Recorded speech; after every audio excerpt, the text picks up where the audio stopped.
anak ninyo dito. Sam, Okay po, I respect your decision. Sam. Single mom, sisiguraduhin ko po na matututo siya ng leksyon. Aalis na po kami ng anak ko. Salamat, Mr. Principal. Bakla ka? Ginawa mo pa akong nanay mo. Pag si mama naman pinapunta ko, magagalit sa akin. Sabagay. Layo.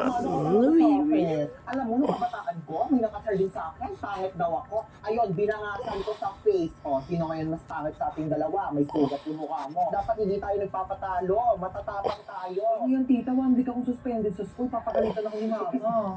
Don't you worry about that, darling. Let me handle it. Watch and learn. Yes, hello, my sister, so beautiful. Pwede ba kunin ko muna yung anak mo? 1 week lang. Ano naman pinatano mo? Halina, pagbigyan mo na ako.